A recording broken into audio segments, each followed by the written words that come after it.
I never thought I'd be the one covering the night shift, but life throws strange things at you. I'd always been the day clerk, the dependable kind.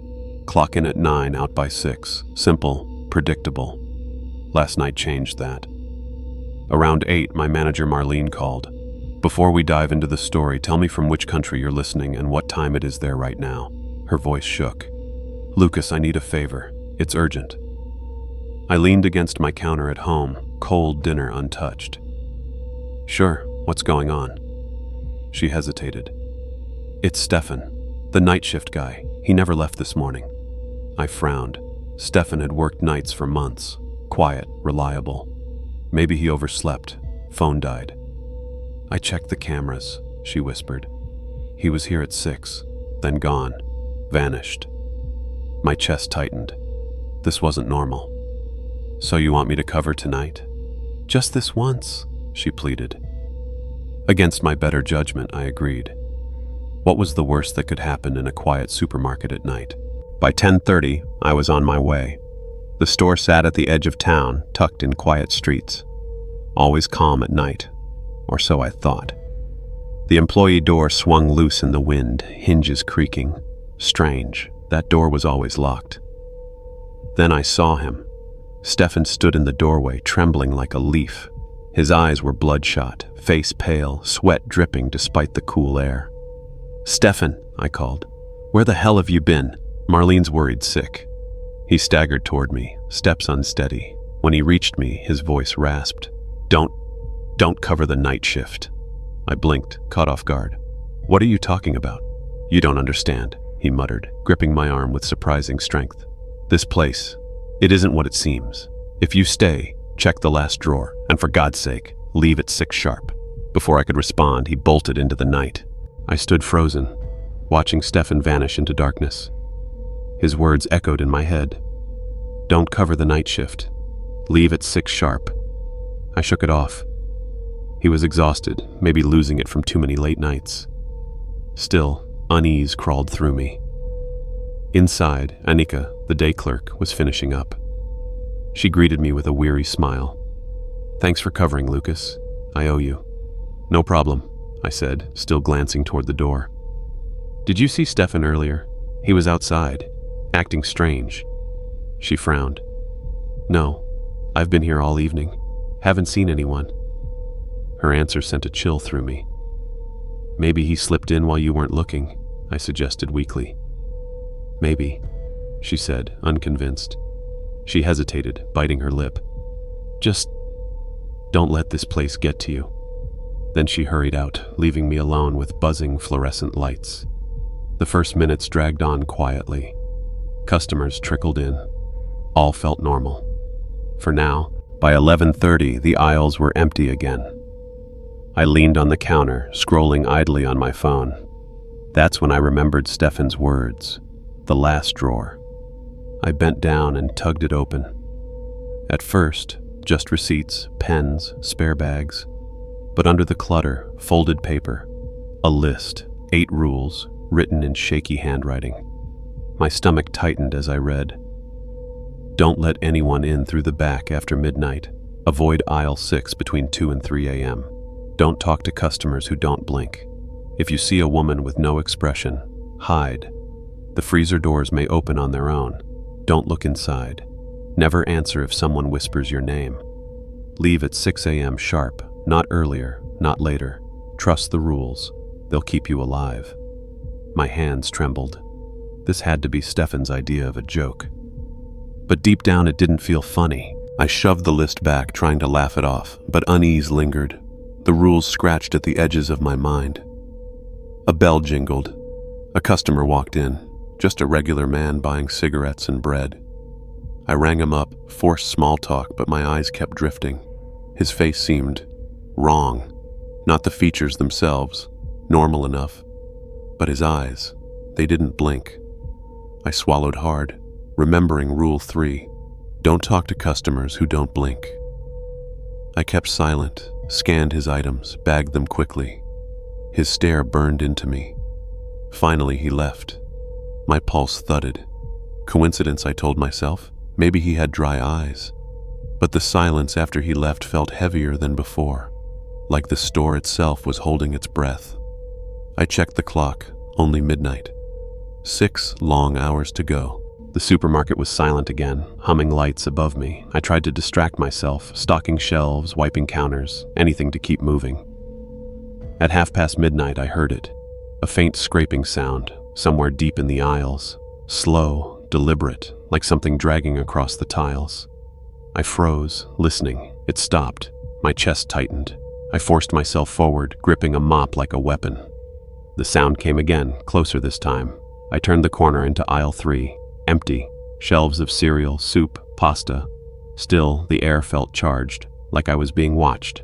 I backed away, my footsteps echoing too loud. Back at the counter, I tried to steady my breathing. Maybe it was pipes or vents, I told myself. Just the building settling.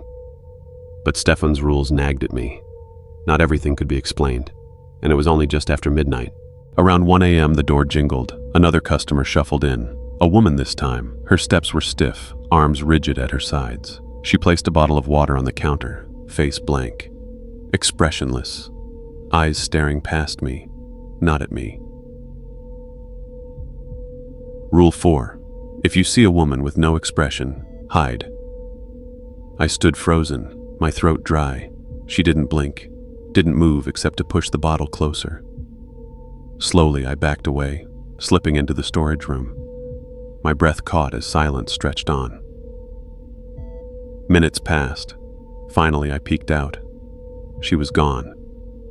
The bottle still on the counter. I picked it up, turning it in my hands.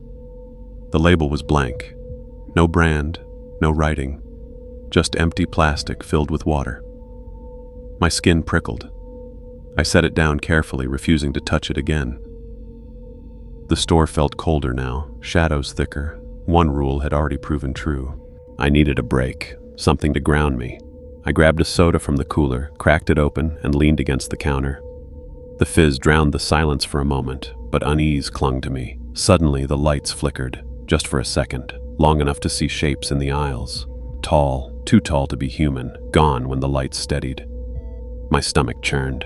I switched on the radio behind the counter, desperate for noise. Static at first, then faint voices. Too faint. I twisted the dial. The words sharpened. My name. Over and over, whispered in a chorus. Rule 6. Never answer if someone whispers your name. I slammed the radio off, hands shaking. The silence returned, heavier than before. The soda can trembled against the counter as my hand shook. I checked the clock. 1:30, still endless hours to go. 2 a.m., I remembered the list. Rule 2, avoid aisle 6 between 2 and 3 a.m. Of course, curiosity gnawed at me. I couldn't help myself.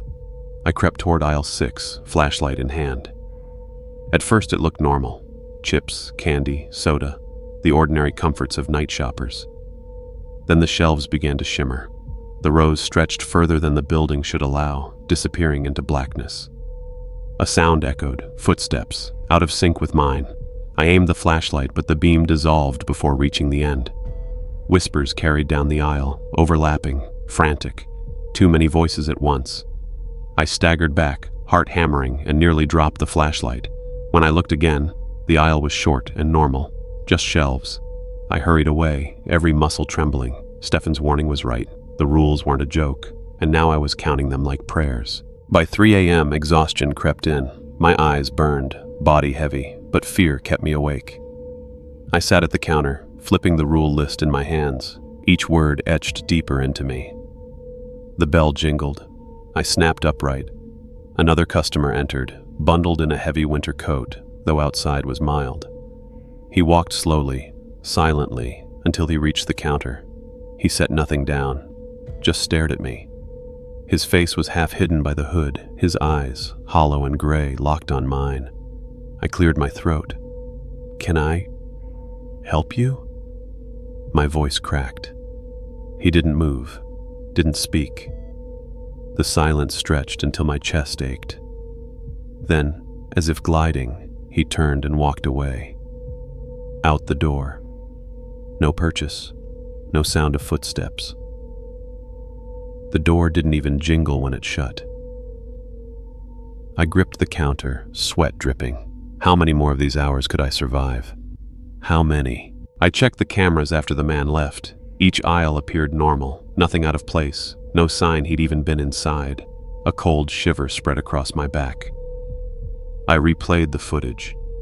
At the moment he should have appeared, the camera flickered, black screen, then static, then normal again. As if the store refused to record him. I pushed the monitor away, refusing to watch more. At 2:15, the silence returned, thicker than ever. My thoughts circled Stefan's frantic words. Check the drawer. Leave at 6. Don't stay a minute later. I yanked the last drawer open. Inside lay a folded sheet of paper, a list of rules, scrawled in shaky handwriting. My blood chilled, the same ones I already carried. Only here, more rules were scratched out, smudged, as if erased violently. I blinked hard, heart pounding. What had Stefan gone through to leave me this? By 2:30, my skin crawled with dread. The store pressed in, each aisle darker than the last. Then I heard it again, a whisper, this time clearer. My name. Lucas. Lucas. It came from aisle 7. Every instinct screamed at me not to follow. Yet my legs moved on their own. Slow, reluctant steps. When I peered around the corner, my heart froze. The aisle wasn't normal. Mannequins stood scattered across it, posed mid-step, mid-grab, blank faces, torn clothes. I staggered back, pulse roaring in my ears. I looked again. Now every mannequin faced me. At the far end stood her, the expressionless woman from earlier. She locked eyes with me, then jerked into motion, charging forward with violent, broken movements. I screamed and bolted, sprinting back toward the counter. My chest heaved, lungs on fire. When I checked the cameras, aisle 7 showed empty, just ordinary shelves, nothing else. At 2:45, I forced myself toward aisle 3. Rule 3, clean the spill. My legs dragged, my arms trembled, but I obeyed. There it was, a thick, dark puddle glistening under the lights, too dark to be soda. Small footprints trailed away from it, child-sized, wet, leading into the shadows. I swallowed hard, forcing the mop into the liquid. It clung to the bristles, heavy and sticky. I scrubbed until my arms burned, my breaths ragged. The footprints pulled me down the aisle, but just before the end they vanished, gone, like the child had dissolved into thin air. I stared at the clean tiles, gripping the mop tight. My mind rebelled, trying to deny what I'd seen. Back at the counter, my stomach twisted, my thoughts blurred. How many customers had come? 4? 5? The panic of the night had stolen count from me. The bell chimed. My body jolted. Another customer entered. He was wrapped in a heavy coat, hood pulled low. He drifted through the aisles without touching anything. My mouth went dry. Rule 5 replayed in my mind. After the 5th customer, any others are not human. But was he the 5th or the 6th? I'd lost track. My head spun with doubt. I stared at his reflection in the front glass. It glitched, twitching out of sync with his body. Then he stopped. Slowly, he turned to face me. 2 pale eyes glowed faintly from beneath the hood.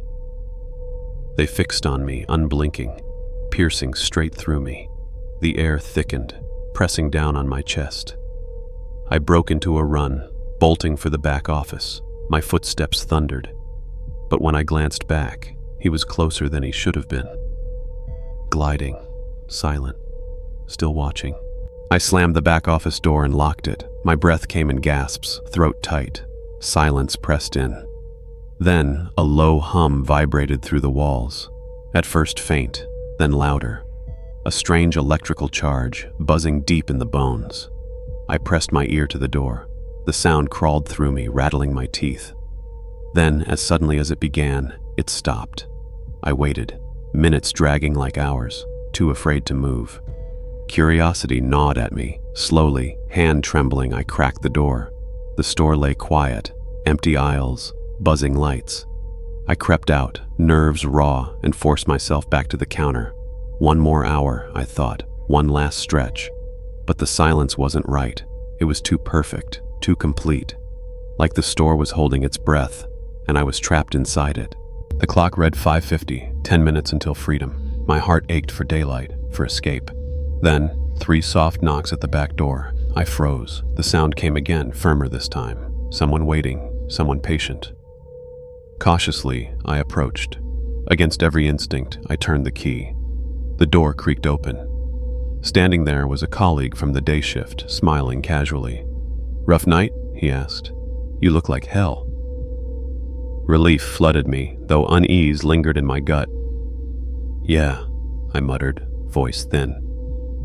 He walked past me, toward the counter, but something felt wrong, too easy, too casual. The lights flickered, once, twice, then darkness. The store drowned in pitch black. My pulse spiked. I clawed for the flashlight in the office and clicked it on. A thin beam cut through the suffocating dark. I bolted back to the counter. Empty. My colleague was gone. I swung the light through the aisles, breathing hard. Shadows scattered. Nothing. I rushed to the front door, shining the beam through the glass. But outside wasn't outside anymore. The beam dissolved into black void, devoured instantly. No buildings, no street, no world. My stomach twisted. Then I saw the clock. 02 a.m. Adrian's warning echoed. Leave at 6. Not before, not after. My knees buckled. I'd failed. I ran, blind panic carrying me through the aisles, but they weren't the same. The walls shifted, shelves twisted, the aisles stretched impossibly long, then snapped short. I turned a corner, only to find myself back where I started. Every direction folded in on itself. Voices rose from the dark, whispers, sobs, groans. I heard her, the mannequin woman, stiff movements dragging across the floor, the hooded man too, his breathless glide, his hollow eyes. I stumbled forward, lungs burning, but the store no longer obeyed the rules of space or time. I screamed, though I couldn't tell if sound escaped my throat. The store swallowed everything. Time warped. Minutes bled into hours, or maybe seconds. My thoughts frayed, memories slipping like sand. I turned a corner again, legs trembling, and there it was, the back door. I staggered toward it, desperate. My hand shook as I gripped the handle. The door burst open. Cool night air washed over me, dark but natural, the familiar black of late evening. I gasped, staring at my watch. 11 p.m. It was as if time had snapped backward, resetting itself. Hands trembling, I dug into my pocket, pulled out the list. My pen scratched against the page. A new rule, my final warning. Rule 8. Leave the supermarket at exactly 6 a.m., not earlier, not later. If you don't, the store will seal itself away, the aisles will twist, entities will roam, and you will remain trapped until night falls again. The words blurred before me, but they felt true, all of them. I glanced at my hand, the same hand that had felt that icy grip. 3 faint finger marks still burned across my skin. This was real, every part of it. From behind, a voice called out, a colleague waving, smiling, normal. "You all right?" he asked. I didn't answer, just handed him the list. "Follow these," I whispered. "Exactly." Then I walked away, never looking back. The store's silence thickened after the strange man left. I counted again, whispering under my breath. 4 customers. 4. But doubt gnawed at me. Had I lost track? My mind was fogged from fear, my focus shredded by the night's events. The minutes dragged like hours until the door chimed again. My chest tightened. A new figure entered, bundled in a thick winter coat, hood drawn low. His steps were slow, aimless, lacking purpose. He didn't glance at me. He didn't grab a basket, just drifted through the aisles like a shadow pretending to be human. I watched carefully, my nerves stretched to breaking. If this was number 5, I was safe. If it was number 6, I was doomed. My eyes darted to the reflection in the front window. Wrong. Flickering, distorted, like broken film stuttering. My heart clenched. Slowly, he turned toward me. His hood shadowed a face lit only by 2 pale, ghostly eyes. He stared, unblinking, and the weight of it crushed me. My pulse thundered. My body moved before thought, bolting from the counter, sprinting toward the back office. My shoes slapped the tiles. I dared one glance over my shoulder. He was closer, too close, gliding without moving his legs, sliding across the floor like a puppet on invisible strings. Those pale eyes fixed on me. I slammed the office door, my breath breaking in jagged gasps. Silence. Then a hum began, low at first, vibrating in the walls like distant machinery coming alive. It grew louder, pressing into my skull, filling the air with electric dread. I clamped my hands over my ears, praying it would stop. Then, as suddenly as it began, the sound vanished. Silence again. Oppressive, suffocating. I pressed my back to the door, frozen. For what felt like hours, I didn't move, didn't breathe too loudly, just listened, terrified that opening my eyes would make him appear again. Finally, curiosity eroded fear. I twisted the door handle, slow, careful, barely breathing. The office door creaked open. Nothing. The aisles were empty. The buzzing lights hummed faintly overhead. No hooded man, no shifting shadows, just a supermarket caught in eternal night. I tiptoed back to the counter, forcing myself to believe it was over. I checked the monitor. Blank aisles, deserted. I exhaled shakily. One more hour, just one, and I would never return again. The clock ticked forward, cruelly slow. It was 5:50 a.m. when I heard it, a knock at the back door. Soft, polite. My stomach dropped. I hesitated, every nerve in my body screaming not to move. The knock came again, firmer this time. Against all reason, I walked to the door. Each step was heavy. I unlocked it. Outside stood my colleague from the day shift, smiling faintly. "Hey," he said casually. "Rough night? You look like hell." I swallowed hard, dread curling deep. He stepped inside like nothing was wrong. His calmness made my skin crawl. I hovered near the counter, unease swelling, but before I could speak, the lights flickered. Then darkness swallowed the store, complete, smothering. My breath hitched. It was still night outside, too early for sunrise. I stumbled into the back office, snatched a flashlight and flicked it on. The beam cut a narrow path through the black. I hurried back to the counter. Empty. My colleague was gone. My light swept the aisles. Nothing. A shiver ran down my spine. My legs carried me to the front entrance, desperate to leave. I grabbed the handles and pulled, but the doors wouldn't budge. I shone my flashlight through the glass. My blood ran cold. The outside world was gone. Not dark, not empty. A void. The light didn't penetrate at all. It vanished, swallowed whole by a darkness that lived and breathed. My chest tightened. I couldn't escape. The clock loomed above the counter. 6:02 a.m. My heart sank. Stefan's words came back sharp as knives. Leave at 6 sharp. Not a minute earlier, not a minute later. I had failed. Panic exploded inside me. I ran through the store, flashlight bouncing, searching desperately for an exit. But the aisles weren't the same anymore. They stretched and twisted, endless halls looping back into themselves. The shelves warped, towering into impossible heights. Whispers rose from the darkness, groans, sobs, voices calling my name. My breath tore ragged from my throat. I saw her again, the mannequin woman, jerking through the aisles, pale face blank and wrong. And the hooded man glided silently between shelves, his eyes pale fire in the dark. No matter where I turned, the aisles folded back on themselves, an endless nightmare cage. I screamed, but even my own voice felt swallowed by the store. The walls pulsed, the ground shifted. I was trapped in their world. I ran until my legs burned, but every corner betrayed me. Every path circled back to the counter, to the humming freezers, to the same flickering light overhead. Time bent strangely here. I couldn't tell if seconds or hours had passed. My watch spun forward, then back. The aisles breathed like living things, stretching, compressing, reshaping themselves. I pressed my hand against the wall. It pulsed beneath my palm, like the beating heart of some buried creature. The voices grew louder, children laughing, a woman sobbing, a chorus of whispers saying my name in overlapping tones. Then silence. I turned. The hooded man stood at the end of the aisle, still, watching. The mannequin woman flickered into view beside him, her limbs jerking in twitching bursts. Both stood together, waiting, as though patient hunters. My light trembled in my grip. My chest felt crushed. There was nowhere left to run. Nowhere left at all. But suddenly, without warning, I was back. Back at the rear of the store. Back by the back door, my hand hovering over the handle as if time had folded in on itself. The flashlight buzzed faintly, dimmer now, its beam struggling. I could see the metal handle glinting under its weak glow. I hesitated. If I opened it, would I step into the void again? Or would I wake up, find it all a dream? Shaking, I turned the handle. The door swung open.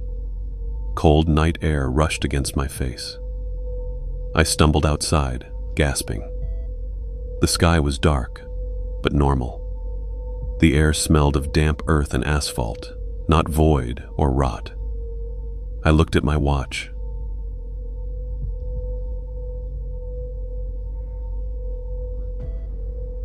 My chest caved inward. Time had collapsed. I hadn't escaped the night. It had reset. The supermarket loomed behind me, glowing faintly like a trap that would never let go. I collapsed against the brick wall outside, shaking. The list, the rules. I dug into my pocket with trembling hands, pulled out the folded sheet. I flipped it open, pen scratching wildly across the page. My breath shuddered with each word I wrote. Rule 8. I carved it into the paper like a confession. Whatever you do, leave the supermarket at 6 o'clock a.m. sharp. Not a minute earlier, not a minute later. If you don't, the store will change. The aisles will shift. The world will dissolve. And you'll be trapped until night falls again.